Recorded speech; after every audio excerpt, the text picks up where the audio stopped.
सरोजेंद्र सनातनी का महाअवतार बाबा जी के सभी भक्तों को शत शत नमन। बाबा जी के चरणों में हार्दिक नमन। हमें ये कथा सुनाने में कुछ विलंब हुआ, उसके लिए मैं क्षमा चाहती हूँ। चलिए फिर से प्रारंभ करते हैं योगी कथामृत। आज का प्रकरण है प्रकरण 15, फूल गोभी की चोरी। पिछले भागों में हमने जाना था कि योगानंद जी एक संत से मिलने दूसरे गांव गए थे और फिर अपने गुरु के आश्रम में आ गए थे। अब आगे की कथा सुनते हैं। गुरुदेव, आपके लिए भेंट। इन 6 बड़ी बड़ी फूल गोभियों को मैंने अपने हाथों से लगाया था और इनकी देखभाल उसी ममता के साथ की थी जैसे कोई माँ अपने बच्चे की देखभाल करती है। इतना कहकर मैंने बड़ी भाव भंगिमा के साथ गोभी की टोकरी प्रस्तुत की। शाबाश! श्री युक्तेश्वर जी ने सस्नेह मुस्कुराकर अपनी स्वीकृति प्रकट की। अभी इन्हें अपने कमरे में ही रखो, कल एक विशेष भोज में ये काम आ जाएंगी। कॉलेज की गर्मियों की छुट्टियां अपने गुरु के साथ उनके समुद्र तट पर स्थित पुरी आश्रम में बिताने के लिए मैं अभी अभी पुरी पहुंचा था। गुरुदेव और उनके शिष्यों द्वारा निर्मित इस 2 मंजिले छोटे से सुंदर आश्रम के सामने ही बंगाल की खाड़ी है। खारी समुद्री हवा के झोंकों से और आश्रम के शांत वातावरण से तरोताजा होकर दूसरे दिन प्रातःकाल तड़के ही मैं जाग गया। गुरुदेव अपने कर्ण मधुर स्वर में मुझे पुकार रहे थे। मैंने अपनी प्रिय फूल गोभियों पर एक दुलार भरी दृष्टि डाली और उन्हें हिफाजत से अपनी खटिया के नीचे रख दिया। आओ समुद्र तट पर चलें। गुरुदेव आगे आगे चलने लगे। कई बालक शिष्य और मैं उनके पीछे फैले हुए झुंड में चलने लगे। गुरुदेव ने सौम्य आलोचना भरी दृष्टि हम पर दौड़ाई। जब हमारे पाश्चात्य बंधुजन चलते हैं तब सामान्यतया उन्हें तालबद्ध ढंग से चलना अभिमानास्पद लगता है। अब कृपया 2 पंक्तियों में एक दूसरे के साथ कदम मिलाकर चलो। जब इस आज्ञा का पालन करते हुए हम चलने लगे तो श्री युक्तेश्वर जी की दृष्टि हम पर जमी रही। उन्होंने गाना शुरू कर दिया। लड़के चलते जाते हैं, पंक्ति में भाते हैं, चुस्ती और फुर्ती से चलते अपने बालक शिष्यों के साथ जिस आसानी से पग मिलाकर श्री युक्तेश्वर जी चल रहे थे उसे देखकर मैं विस्मित हुए बिना नहीं रह सका। ठहरो, मेरे गुरु ने मेरी आंखों में आंखें गड़ा दी। तुमने याद से आश्रम के पिछवाड़े के दरवाजे में ताला लगाया था? जहां तक मुझे लगता है लगाया था गुरुजी। होठों पर दबी मुस्कुराहट लिए श्री युक्तेश्वर जी चंद मिनटों के लिए चुपचाप खड़े रहे। नहीं, तुम भूल गए।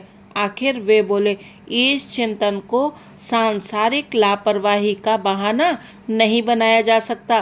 तुमने आश्रम की सुरक्षा के अपने कर्तव्य की अवहेलना की है। तुम्हें सजा मिलनी ही चाहिए। जब उन्होंने आगे कहा कि तुम्हारी 6 फूल गोभियां शीघ्र ही 5 बन जाएंगी तो मुझे लगा वे कोई गूढ़ मजाक कर रहे हैं। गुरुदेव का आदेश पाकर हम लोग वापस मुड़े और उसी प्रकार पंक्तिबद्ध चलते हुए आश्रम की ओर चल दिए। जब आश्रम के पास पहुंचे तो गुरुदेव ने कहा, यहाँ थोड़ी देर ठहरो मुकुंद। अपनी बाईं तरफ आहते के उस पार की सड़क को देखते रहो। अभी वहाँ एक आदमी पहुँचेगा, वही तुम्हारी सजा का माध्यम बनेगा। इन अगम्य शब्दों पर मन में उत्पन्न हुई परेशानी को मैंने मन में ही दबा लिया। सड़क पर शीघ्र ही एक किसान दिखाई पड़ा। वो अपने हाथ इधर उधर उछालकर निरर्थक भाव भंगिमाएं बनाता हुआ हास्यास्पद ढंग से नाच रहा था। कौतूहल से लगभग जड़ सा बना मैं उस हास्यप्रद दृश्य को एकटक देखता रहा। जैसे ही वो आदमी सड़क पर ऐसे स्थान पर पहुंचा जहां से वो हमारी दृष्टि से ओझल हो जाता, श्री युक्तेश्वर जी ने कहा, अब वो लौटकर वापस आएगा।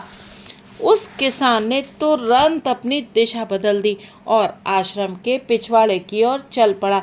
रेत के एक मैदान को पार कर वह पीछे के दरवाजे से आश्रम में घुस गया।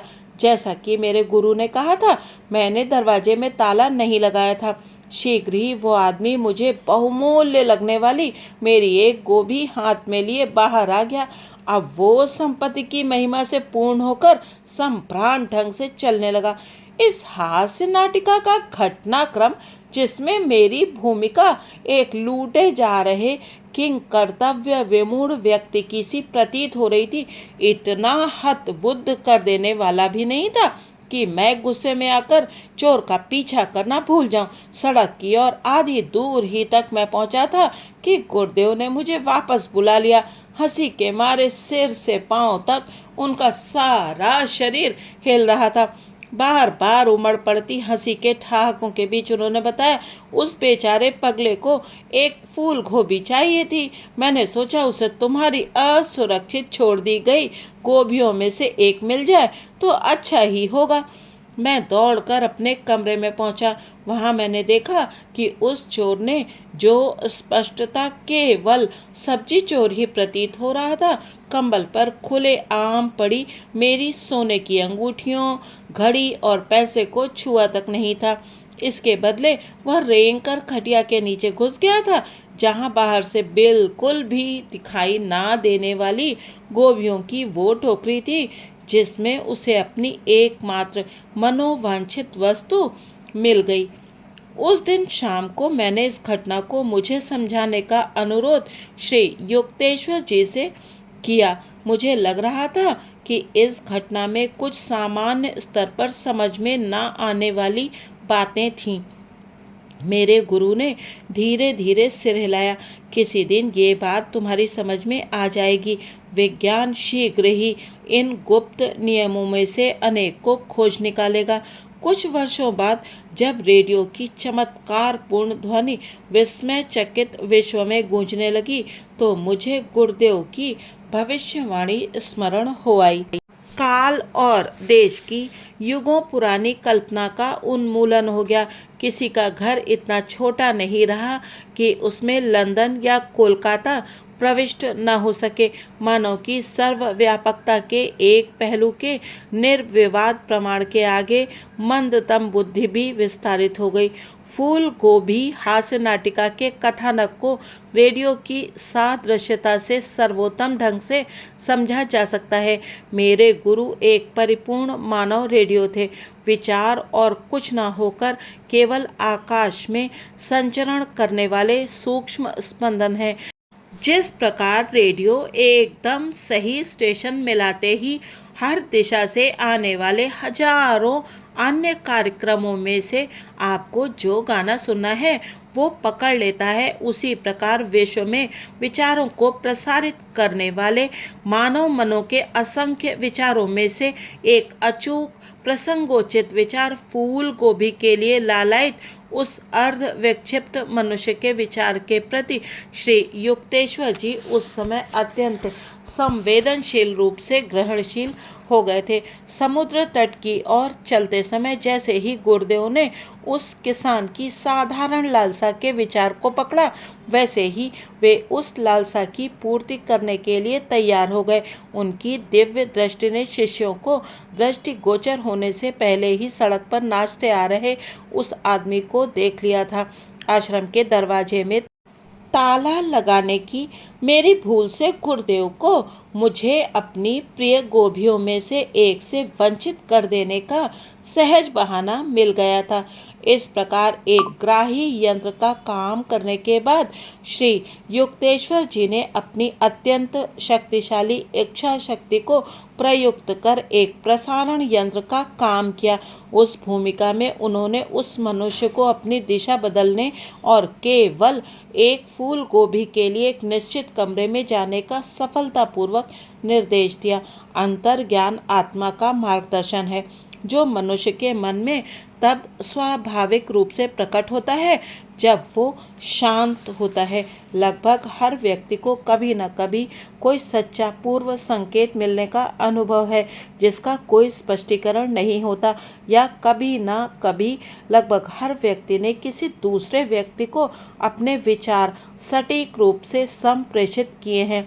अशांति या चंचलता की खरखराहट से मुक्त हुआ मानव मन जटिल रेडियो यंत्रावली के समस्त कार्य करने में समर्थ हो जाता है, जिसमें वह विचारों को भेज भी सकता है और ग्रहण भी कर सकता है तथा अवांछनीय विचारों को अंदर आने से रोक भी सकता है।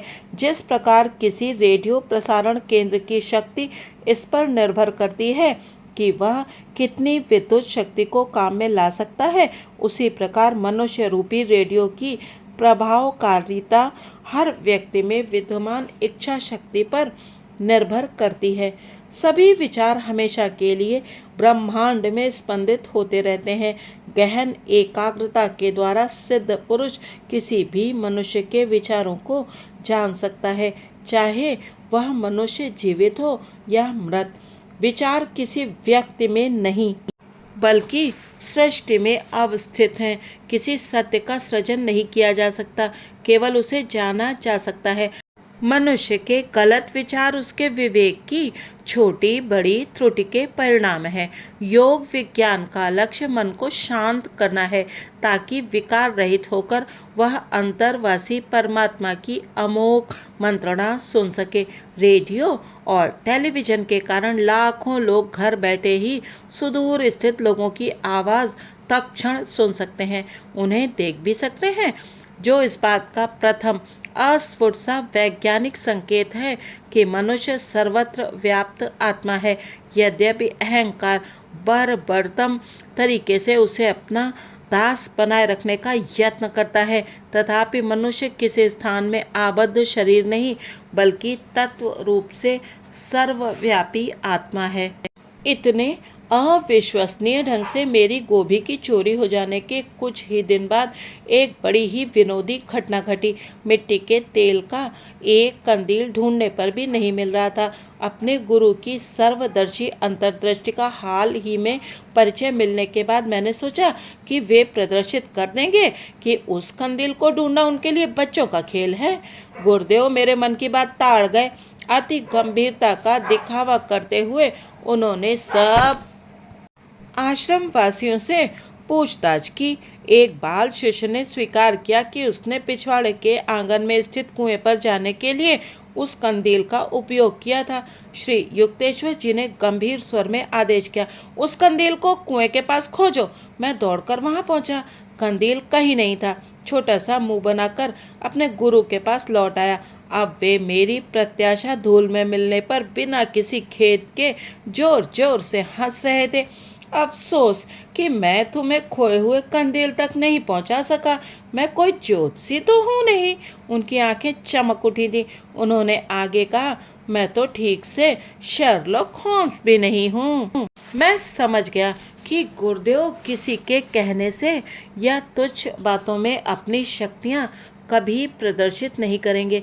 हंसी खुशी कई सप्ताह तेजी से बीत गए। श्री युक्तेश्वर जी का एक नगर संकीर्तन शोभा यात्रा निकालने का विचार था। उन्होंने मुझसे नगर की सड़कों तथा समुद्र तट से शिष्यों की शोभा यात्रा ले जाने के लिए कहा। उत्सव कर्क संक्रांति दक्षिणायन प्रारंभ के दिन प्रातः काल से ही भीषण गर्मी थी। गुरुजी, मैं शिष्य मंडली को नंगे पांव अंगारों की तरह तप्त रेत पर कैसे ले जा सकूंगा? मैंने हताश होकर पूछा। मैं तुम्हें एक गुप्त बात बताता हूँ। प्रभु एक मेघ छत्र भेज देंगे। तुम सब सुखद वातावरण में चलोगे, गुरुदेव ने कहा। मैंने खुशी खुशी शोभा यात्रा की तैयारी की। हमारा दल आश्रम से सत्संग की पताका लेकर रवाना हुआ। इस पताका की परिकल्पना श्री युक्तेश्वर जी द्वारा तैयार की गई थी, जिस पर तृतीय नेत्र या दिव्य चक्षु का प्रतीक बना हुआ था। जैसे ही हम लोग आश्रम से बाहर निकले, मानो जादू से आकाश मेघाच्छादित हो गया। देखने वालों के मुंह से आश्चर्योद्गार निकल पड़े जब वर्षा की हल्की बौछार हो गई, जिससे नगर की सड़कें और समुद्र तट की तप्त रेत शीतल हो गई। 2 घंटों की संकीर्तन यात्रा के दौरान सुखद बूंदें पड़ती रहीं। जिस क्षण हमारा दल आश्रम में लौट आया, उसी क्षण बादल और वर्षा दोनों लुप्त हो गए। गुरुदेव के पास जाकर मैंने कृतज्ञता व्यक्त की तो उन्होंने कहा, देखो भगवान हमारा कितना ध्यान रखते हैं। वे सबको प्रत्युत्तर देते हैं और सबका काम करते हैं। जैसे उन्होंने मेरी प्रार्थना पर वर्षा भेज दी, वैसे ही वे किसी भी भक्त की कोई भी सच्ची इच्छा पूर्ण करते हैं। लोग कदाचित ही समझ पाते हैं कि भगवान कितनी ही बार प्रायः उनकी प्रार्थनाओं को पूर्ण करते हैं। भगवान कुछ गिने चुने लोगों की ही सुनते हैं, ऐसा नहीं है, बल्कि जो भी श्रद्धा से उनके चरणों में जाता है, उस प्रत्येक मनुष्य की प्रार्थना वे स्वीकार करते हैं। उनकी संतानों को अपनी सर्वव्यापी परम पिता की प्रेम पूर्ण कृपालुता में अटल विश्वास रखना चाहिए। श्री युक्तेश्वर जी संपात शारदीय विषुव और वासंतिक विषुव और अयन संधि, मकर संक्रांति, उत्तरायण, कर्क संक्रांति, दक्षिणायन के दिन 4 वार्षिक उत्सवों का आयोजन करते थे। इन अवसरों पर आसपास के और दूर दूर से भी उनके शिष्य एकत्रित होते थे। मकर संक्रांति का आयोजन श्री रामपुर में होता था। जब मैंने सर्वप्रथम इसमें भाग लिया तो उससे मुझे एक स्थायी कल्याणकारी लाभ हुआ। प्रातःकाल सड़कों पर नंगे पांव शोभा यात्रा के साथ उत्सव आरंभ हुआ। सैकड़ों शिष्य मधुर स्वर में भजन कीर्तन कर रहे थे। कुछ वादक बांसुरी और खोल करताल पर उनकी संगत कर रहे थे। हमारी गूंजती हरि नाम की स्तुति की ध्वनि को सुनकर नगरजन खुशी से अपने नीरस कर्तव्यों को छोड़कर रास्ते में पुष्प वृष्टि कर रहे थे। अनेक रास्तों से घूमते हुए यह शोभा यात्रा आश्रम के आंगन में आकर समाप्त हुई। वहां हम अपने गुरु को चारों ओर से घेरकर नामगान करते रहे। उस समय ऊपर के बरामदे में से कुछ शिष्य हम सब पर गेंदे के फूल बरसा रहे थे। बहुत से अतिथि आश्रम में ऊपर गए, जहां उन्हें पनीर और संतरे से बनी खीर नुमा मिठाई दी गई। मैं अपने गुरु बंधुओं की ओर चला गया, जो आज रसोइयों का काम कर रहे थे। इतनी बड़ी संख्या में जब लोग आते थे, तब खाना बाहर खुली जगह में ही बड़े बड़े हंडों में बनाना पड़ता था। ईंट मिट्टी के चूल्हों में जलने वाली लकड़ियों से धुआं उठ रहा था, जिससे आंखों में पानी आ रहा था, पर हम अपने काम में प्रसन्नता पूर्वक लगे हुए थे। भारत में धार्मिक उत्सवों को कभी कष्टकर नहीं माना जाता। प्रत्येक भक्त अपना अपना योगदान देता है। कोई पैसा देता है, कोई चावल या सब्जियां, अथवा कोई व्यक्तिगत परिश्रम की सेवा अर्पण करता है। भोज की तैयारी की हर छोटी मोटी बात का स्वयं ध्यान रखने के लिए शीघ्र ही गुरुदेव भी हम लोगों के बीच आ पहुँचे। हर क्षण व्यस्त रहते हुए भी वे अत्यंत फुर्तीले युवा शिष्यों के साथ साथ परिश्रम कर रहे थे। ऊपर की मंजिल पर हारमोनियम और खोल की संगत के साथ संकीर्तन चल रहा था। श्री युक्तेश्वर जी कौतुक के साथ उसे सुन रहे थे। उन्हें संगीत का पूर्ण ज्ञान था। वे बेसुरा गा रहे हैं। गुरुदेव रसोइयों को छोड़कर संगीत वालों के बीच पहुंच गए। संगीत की धुन फिर से सुनाई दी। इस बार वह सही स्वर ताल में थी। संसार में संगीत विज्ञान की सबसे पहली जानकारी सामवेद में उपलब्ध है। भारत में संगीत, चित्रकला एवं नाट्य कला को दैवी कलाएं माना जाता है। अनादि अनंत त्रिमूर्ति ब्रह्मा, विष्णु और शिव आद्य संगीतकार थे। शास्त्र पुराणों में वर्णन है कि शिव ने अपने नटराज या विराट नर्तक के रूप में ब्रह्मांड की सृष्टि, स्थिति और लय की प्रक्रिया के नृत्य में लय के अनंत प्रकारों को जन्म दिया। ब्रह्मा और विष्णु करताल और मृदंग पर ताल पकड़े हुए थे। विद्या की अधिष्ठात्री देवी सरस्वती को सभी तार वाद्यों की जननी वीणा बजाते हुए दिखाया गया है। हिंदू चित्रकला में विष्णु के एक अवतार श्री कृष्ण को मुरली के साथ चित्रित किया गया है। उस मुरली पर वे माया में भटकती आत्माओं को अपने सच्चे घर को लौट आने का बुलावा देने वाली धुन बजाते रहते हैं। राग रागनियाँ या सुनिश्चित स्वर क्रम हिंदू संगीत की आधारशिलाएं हैं।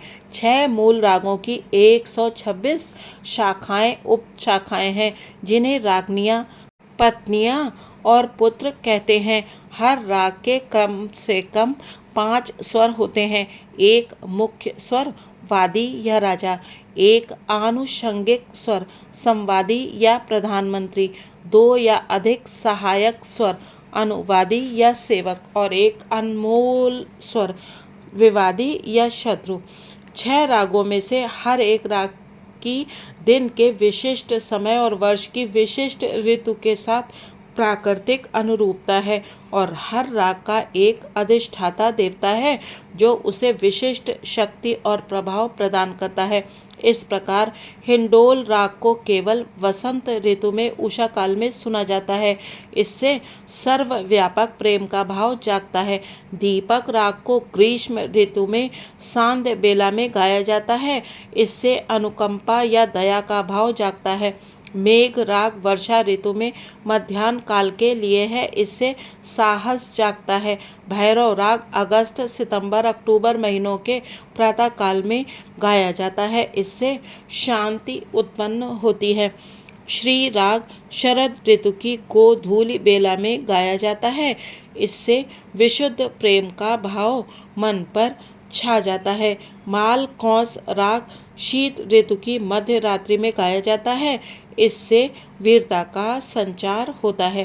प्राचीन ऋषियों ने प्रकृति और मानव के बीच ध्वनि संबंधों के इन नियमों को खोज निकाला। चूंकि प्रकृति नाद, ब्रह्म या प्रणव, झंकार या ओंकार ध्वनि का घनीभूत रूप है, अतः मनुष्य विशिष्ट मंत्रों के प्रयोग द्वारा सारी प्राकृतिक अभिव्यक्तियों पर नियंत्रण प्राप्त कर सकता है। इतिहास में 16वीं शताब्दी के बादशाह अकबर के दरबारी गायक तानसेन की उल्लेखनीय शक्तियों का वर्णन है। एक बार दिन में ही बादशाह ने उन्हें एक रात्रिकालीन राग गाने का आदेश दिया तो तानसेन ने एक मंत्र लयबद्ध का प्रयोग किया, जिससे महल के सारे परिसर में तत्क्षण अंधेरा छा गया। भारतीय संगीत में स्वर सप्तक को 22 श्रुतियों में विभक्त किया गया है। स्वर के इन सूक्ष्म अंतरालों के कारण संगीत की अभिव्यक्ति में छोटे छोटे भेद भी संभव हो जाते हैं, जो 12 श्रुतियों के पाश्चात्य स्वर क्रम में दुष्प्राप्य होते हैं। हिंदू पुराणों में सप्तक के 7 मूल स्वरों का एक एक रंग तथा किसी पक्षी या पशु के प्राकृतिक स्वर के साथ संबंध बताया गया है। सा का हरे रंग और मोर के साथ, रे का लाल रंग और चातक पक्षी के साथ, ग का सुनहरे रंग और बकरे के साथ, म का पीली छटालिए श्वेत रंग और सारस पक्षी के साथ, प का काले रंग और कोकिला के साथ, ध का पीले रंग और घोड़े के साथ, नी का सभी रंगों के मिश्रण और हाथी के साथ। भारतीय संगीत में 72 थाट या आधार स्वर समूह हैं। संगीतज्ञ के लिए किसी राग को लेकर उस राग की सीमा के अंतर्गत अपनी प्रतिभा के अनुसार संगीत निर्माण करने की अनंत संभावनाएं रहती हैं। वह उस राग के भाव को केंद्र में रखकर उसके चारों ओर अपनी मौलिकता की सीमा तक उसे सजाता है। हिंदू संगीतज्ञ पहले ही निर्धारित किए जा चुके स्वरों को पढ़ पढ़कर संगीत का निर्माण नहीं करता। वह हर वादन या गायन के समय राग के ढांचे को नए सुरों के वस्त्र पहनाता है और यह प्रायः एक ही धुन को लेकर करता है, जिसमें वह सूक्ष्म स्वरों और लय के विभिन्न प्रकारों को बार बार प्रयुक्त कर उन्हें निखारता है। पाश्चात्य संगीत रचनाकारों में बाख ने स्वल्प विविधता के साथ सैकड़ों जटिल तरीकों से सुरों की पुनरावृत्ति की सुंदरता और उसकी शक्ति को पहचान लिया था। संस्कृत साहित्य में 120 तालों का वर्णन है। परंपरा के अनुसार हिंदू संगीत के प्रथम आचार्य माने जाने वाले भरत मुनि भारद्वाज के बारे में कहा जाता है कि उन्होंने कोकिला के गीत में ही 32 तालों का शोध किया था। ताल या लय का मूल मानव शरीर की गति पर आधारित है।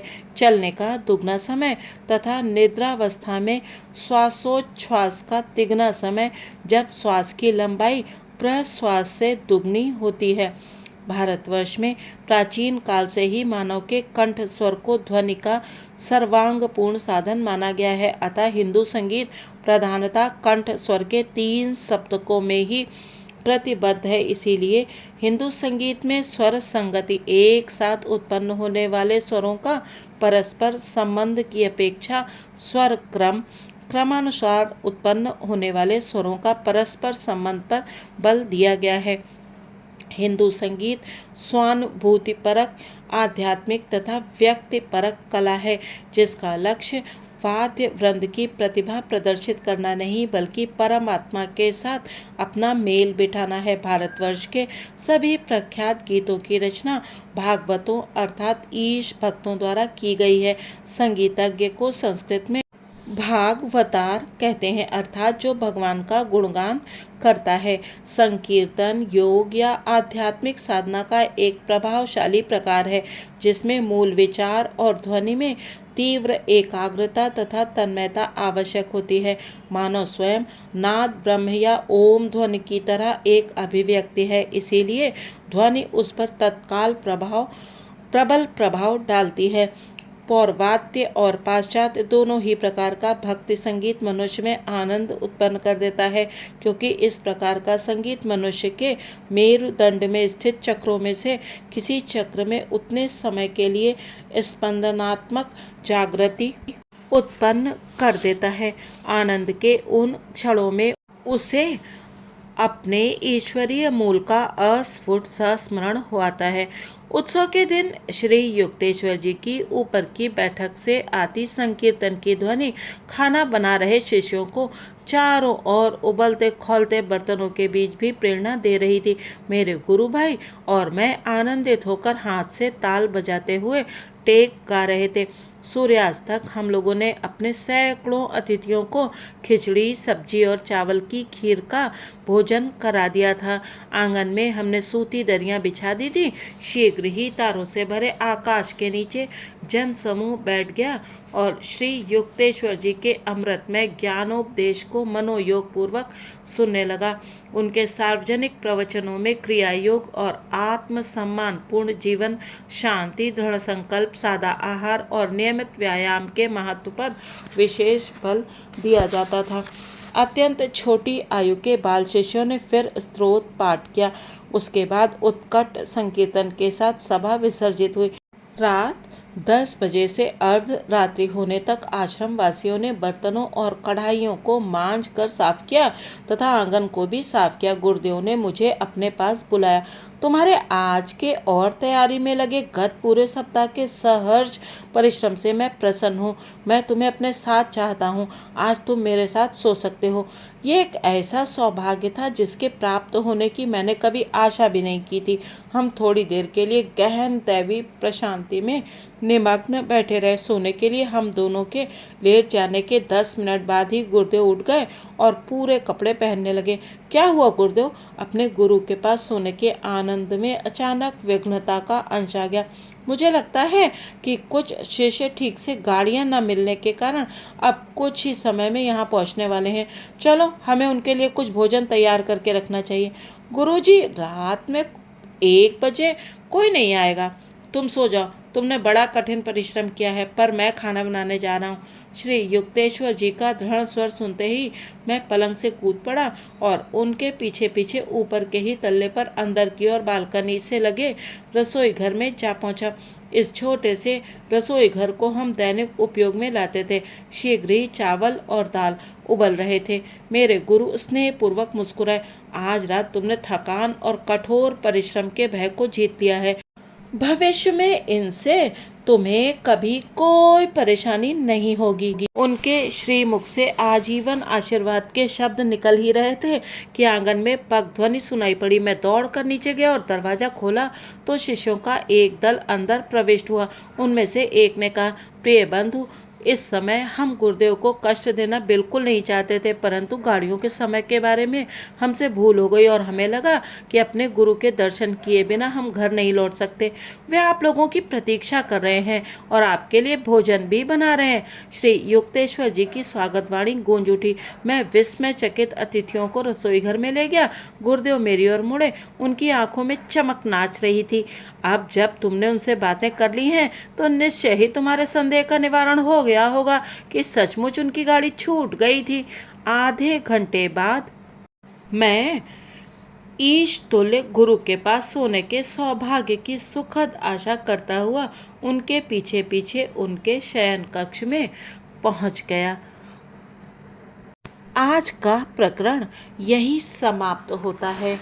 अगले अंक में हम प्रकरण सुनेंगे ग्रह शांति के बारे में।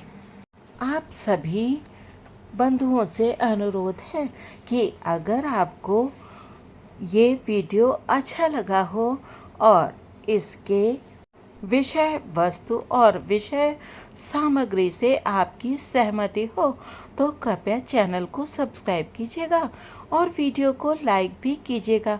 जब आप वीडियो लाइक करते हैं तो उसकी रीच बढ़ती है और वो बहुत सारे लोगों तक पहुंच पाता है और इस प्रकार से आप अनजाने ही अनायास ही सनातन धर्म के प्रचार प्रसार में अपना सहयोग और योगदान दे देते हैं। मेरे वीडियो बनाने का उद्देश्य कोई पैसे कमाना या किसी प्रकार की लोकप्रियता आदि बिल्कुल भी नहीं है। मैं सिर्फ इसीलिए ये वीडियो बनाती हूँ क्योंकि मुझे लगता है कि हमारी ये विषय सामग्री और ये पुस्तकें और इनका ज्ञान बहुत सारे लोगों तक पहुंचना आवश्यक है। मुझे मालूम है कि मेरा स्वर मधुर नहीं है और शायद उच्चारण दोष भी होता है, किंतु फिर भी मैं ईश्वर से ये प्रार्थना करती हूँ कि मुझ में सुधार लाएं, जिससे कि मैं ये दिव्य वाणियाँ आप सभी लोगों तक पहुँचा सकूँ।